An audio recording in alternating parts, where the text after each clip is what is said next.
पुण्यात्माओं, इस अमर कथा में अरुचि ना करना है। असंख्यों युगों के बाद तुम्हारा बिल्ली के भागों छीका टूटा है, ये इसको छक छक कर खा लो और कल्याण करा लो। आप सुनिएगा वो। ब्रह्मा विष्णु महेश्वर माया और धर्मराया कहिए। इस काल को धर्मराय भी बोलते, क्योंकि ये अपने आप को कहता मैं धर्म का राज करता हूं, तो जैसा करता हूं वैसा ही फल देता हूं। ब्रह्मा विष्णु महेश्वर माया और धर्मराया कहिए, इन पांचों मिल पर पंच बनाया, वाणी हमरी लहिए। परमात्मा कहते हैं गरीबदास जी को ज्ञान दिया। गरीबदास जी परमेश्वर की महिमा प्रकट कर रहे हैं अपनी वाणी में। जैसा कि कबीर सागर में आपने देखा कि कबीर परमेश्वर ने 600 वर्ष पहले कहा था कि 12वां पंथ जो गरीबदास पंथ होगा और उसका प्रवर्तक होगा, वो 1774 में उसका जन्म होगा। उसमें 75 गलती से लिखा है कबीर सागर में। और उससे मेरी महिमा की वाणी प्रकट होगी।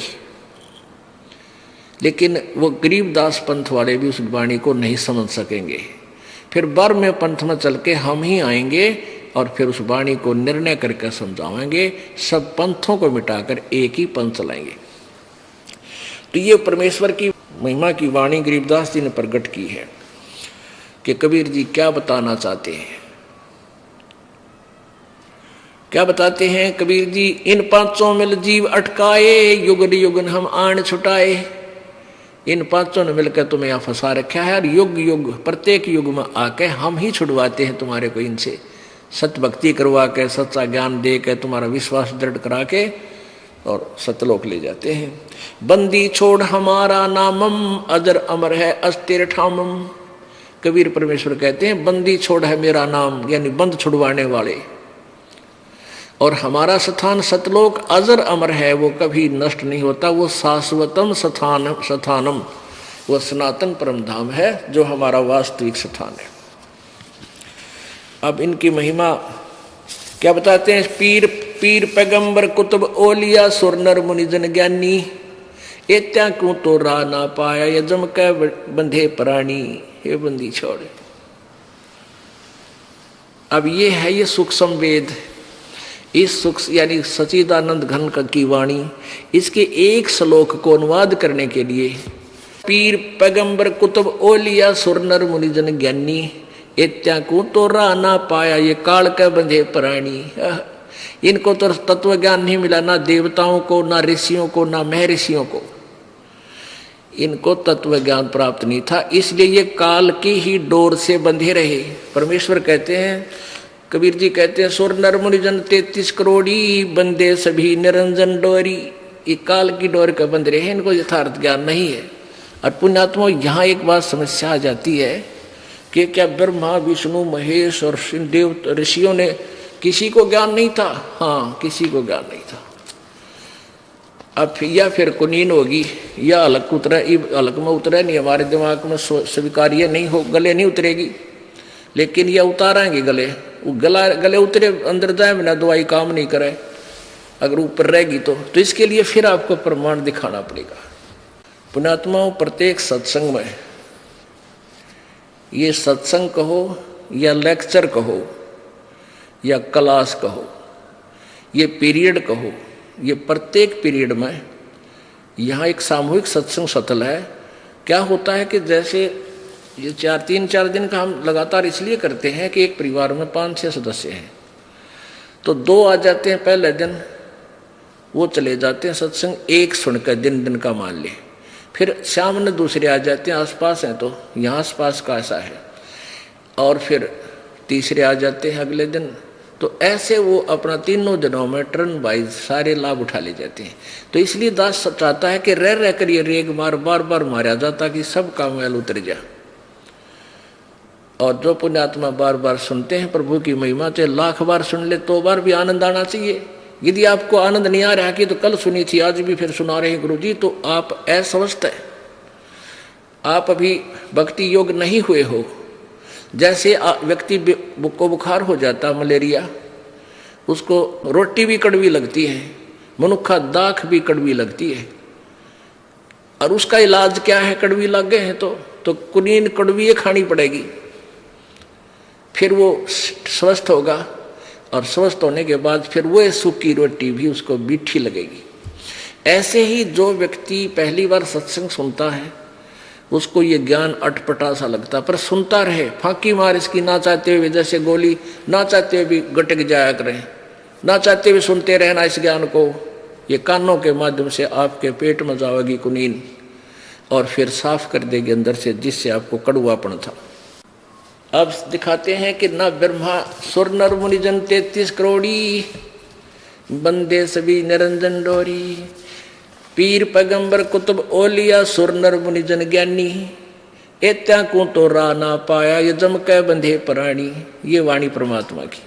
अब इस वाणी को सिद्ध करना अति आवश्यक है, नहीं तो कोई भी नहीं मानेगा कि ब्रह्मा विष्णु महेश सुर माने देवता है। इन देवताओं को ज्ञान नहीं था,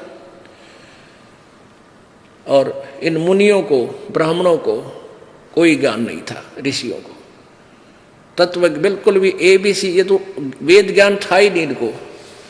अब ये सिद्ध करेंगे अपने सदग्रंथ श्रीमद् देवी भागवत। देखिए तो पुण्यात्मा, इस जितनी बार भी आप सत्संग सुन रहे हो और आपको प्रत्येक जितनी बार भी रह कर जो बार बार रिपीट भी की जाती है तो भी अच्छी लगती है, तो आप स्वस्थ हो। जैसे सुबह रोटी खाई आपने और शाम में फिर आपकी रुचि रोटी भोजन में है तो आप स्वस्थ हो, यदि अरुचि है तो आप अस्वस्थ हो लिए वो कड़वी दवाई फिर खाओ।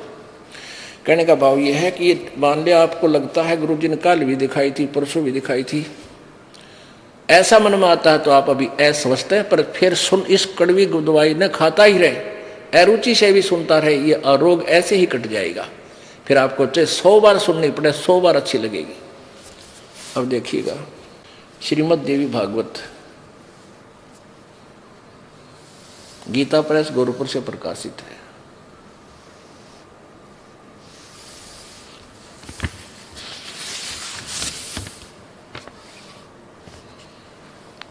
और इसके संपादक कौन है?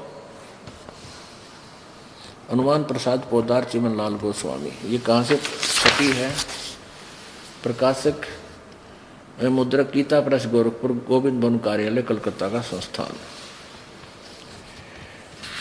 इसके 28 पृष्ठ पर आपको दिखाते हैं। पहला सकंद, पृष्ठ नंबर 28, 28 पे, और संक्षिप्त देवी भागवत। नारद जी और व्यास की वार्ता हो रही है, यहां देखिएगा। नारद जी ने कहा, महाभाग व्यास जी, तुम इस विषय में जो पूछ रहे हो ठीक यही प्रश्न मेरे पिताजी ने भगवान श्री हरि से किया था। यहां देखना, वे चराचर जगत के आश्रयदाता, जगतगुरु एवं देवताओं के भी देवता हैं। ऐसे जगत प्रभु भगवान श्री हरि यानी विष्णु जी महान तप कर रहे थे, उनकी समाधि लगी थी। यह देखकर मेरे पिता ब्रह्मा जी को बड़ा आश्चर्य हुआ। अतः उन्होंने उनसे जानने की इच्छा प्रकट की। ब्रह्मा जी ने पूछा, प्रभु आप देवताओं के अध्यक्ष, जगत के स्वामी, भूत भविष्य एवं वर्तमान सभी जीवों के एकमात्र शासक हैं, भगवान फिर आप क्यों तपस्या कर रहे हैं और किस देवता यानी किस भगवान की आराधना में ध्यान मगन है? मुझे असीम आश्चर्य तो ये हो रहा है कि आप देवेश्वर एवं सारे संसार के शासक होते हुए भी समाधि लगाए बैठे हैं। तो विष्णु जी क्या बोले? ब्रह्मा जी के विनीत वचन सुनकर भगवान श्री हरि यानी विष्णु जी ने ये उत्तर दिया, ब्रह्मन सावधान होकर सुनो, मैं अपने मन का विचार व्यक्त करता हूँ। देवता, दानव, मानव सभी यही जानते हैं कि तुम सृष्टि करते हो, मैं पालन करता हूँ, और शंकर संहार किया करते हैं। किंतु फिर भी वेद के पारगामी विद्वान अपनी युक्ति से यह सिद्ध करते हैं कि रचने, पालने और संहार करने की यह योग्यता जो हमें मिली है उसकी अधिष्ठात्री शक्ति देवी है, दुर्गा है। वे कहते हैं कि संसार की सृष्टि करने में तुम राजसी शक्ति का संचार हुआ है, मुझ में सात्विक शक्ति मिली है और रुद्र में तामसी शक्ति का आविर्भाव हुआ है। सुवर्थ, प्रत्यक्ष और परोक्ष दोनों उदाहरण में तुम्हारे सामने रखता हूं, सुनो। यह निश्चित बात है कि उस शक्ति यानी दुर्गा के अधीन होकर मैं इस शेष नाग की सैया पर सोता हूँ, सृष्टि करने का अवसर आती जाग जाता हूँ, मैं सदा तप करने में लगा रहता हूँ। इस शक्ति के शासन से कभी मुक्त नहीं रह सकता। कभी अवसर मिला तो लक्ष्मी के साथ सुखपूर्वक समय बिताने का सौभाग्य प्राप्त होता है। मैं कभी तो दानवों के साथ युद्ध करता रहता हूँ, कभी अखिल जगत को भय पहुँचाने वाले दैत्यों के विकराल शरीरों को शांत करना मेरा परम कर्तव्य हो जाता है। और फिर क्या कहते हैं, अब यहाँ तोड़ पाड़ दिया विष्णु जी ने अपने ज्ञान का। मुझे सब प्रकार से शक्ति के अधीन होकर रहना पड़ता है, उन्हीं भगवती शक्ति का मैं निरंतर ध्यान किया करता हूँ। और ब्रह्मा जी मेरी जानकारी में इन भगवती शक्ति से यानी दुर्गा से बढ़कर और कोई देवता नहीं, कोई और भगवान को नहीं। ओ तेरा गजब। अब आगे परमात्मा की वो वाणी, स्वर नर मुनि जन 33 करोड़ी, ये बंधे सभी काल की डोरी। इन ब्रह्म तक का विज्ञान कोई ना, वेदों का विज्ञान नहीं विष्णु जी को, ना ब्रह्मा जी को। अब देख दुर्गा क्या बताती है, ये कहता है कि मैं तो दुर्गा से ऊपर कोई भगवान नहीं मानता, देव नहीं मानता। और देवी क्या कहती है कि ब्रह्म की पूजा करो, उसका ओम नाम है, सब बातें छोड़ दो। बता भाई, अभी न कित रो है। अब 562 पृष्ठ पे आपको दिखाते हैं श्री 7वां स्कंद संक्षिप्त देवी पुराण देवी भागवत 562। अब देवी बता रही है, हिमालय को ज्ञान उपदेश दे रही है, ब्रह्म स्वरूप का वर्णन। पहले दिए अपनी अटकल्ला है कि मेरा ऐसी भक्ति करो, फिर कहती वो ब्रह्म कैसा है वो बताती हूँ। श्री देवी जी कहने लगी है उस ब्रह्म का क्या स्वरूप है यह बतलाया जाता है, जो प्रकाश रूप सबके अत्यंत समीप में सचित हृदय रूप गुहा में सचित होने के कारण गुहाचर नाम से प्रसिद्ध और महान पद अर्थात परम प्राप्य है। वह समस्त प्रजा के ज्ञान से परे है, अर्थात किसी की बुद्धि में आने वाला नहीं है, ऐसा तुम जानो। जो परम प्रकाश रूप है, जो सूक्ष्म से भी अत्यंत सूक्ष्म है, जिसमें संपूर्ण लोक और उन लोकों में निवास करने वाले प्राणी सचित हैं, वही यह अक्षर ब्रह्म है। वही सबके प्राण है, वह सबकी वाणी है और वही सबके मन है।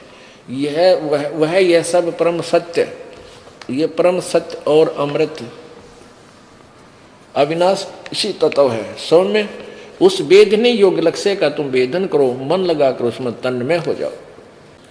सौम्य उपनिषद में कथित महान अस्त्र धनुष लेकर उस पर उस उपासना द्वारा तीक्ष्ण किया हुआ बाण संधान करो और फिर भानुगुप्त चित्त के द्वारा उस बाण को खींचकर उस अक्षर ब्रह्म को ही लक्ष्य बनाकर वेदन करो। या मई मत बताओ है और भगवान अविनाशी परमात्मा की मंत्र बता रही है।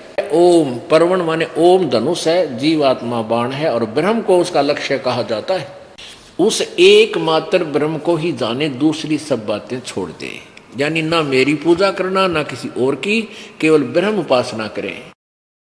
यही अमृत रूप से परमात्मा के पास पहुंचने का पुल है। यहां देखो, इस आत्मा का ओम के जप के साथ परमात्मा लिखना था यहाँ पर। इस परमात्मा का ओम के जप के साथ ध्यान करो। इससे अज्ञान में अंधकार से सर्वथा परे संसार सागर समुद्र से उस पार जो ब्रह्म है उसको पा जाओगे, तुम्हारा कल्याण हो। और यहां वो क्या कह रही है, वह यह शब्द का परमात्मा आत्मा ब्रह्म लोक रूप दिव्य आकाश में रहता है, वहां सचित है अपना आत्मा। अब इन सतयुग के ब्राह्मणों का मुनियों का ज्ञान और देख लेते हैं 414 पृष्ठ। परमात्मा की एक वाणी, इतना ज्ञान फैला दिया इन लोगों ने कि परमात्मा के यथार्थ ज्ञान को सत्य को सत्य सिद्ध करने के लिए ये इतने पापड़ बेलने पड़ते हैं इस दास को, जब आपका यकीन होता है कि सचमुच कबीर जी की वाणी सच्ची है। छठा अध्याय और संक्षिप्त देवी भागवत 414 पृष्ठ। जन्मेजय ने पूछा, महाभाग किस युग में कैसा धर्म का स्वरूप है, इस संपूर्ण विषय को विशेष रूप से बताने की कृपा कीजिए। व्यास जी बोले, व्यास जी कह रहे हैं जो वेदों के राइटर हैं और गीता के और पुराणों के। राजन ये निश्चय है कि सतयुग में ब्राह्मण वेद के पूर्ण विद्वान थे। और उनके द्वारा निरंतर भगवती जगदम्बा की आराधना होती थी। जय हो। और वे भगवती का दर्शन करने के लिए उनका मन सदा ललायित रहता था। वाह रे वाह। आलियावड़ सतयुग के ब्राह्मणा का और वेद के पूर्ण विद्वान थे, दुर्गा की पूजा करते थे। और दुर्गा कह रही है वो तो ओम का जाप करो, बाकी सब छोड़ दो। और वेद यही कह रहे हैं और गीता यही कह रही है, गीता जी कि वो खुद कहता है कि मेरा तो एक ओम मंत्र है और कोई देवता की पूजा मत करो, किसी देव की पूजा मत करो यदि तुम्हें कल्याण चाहिए।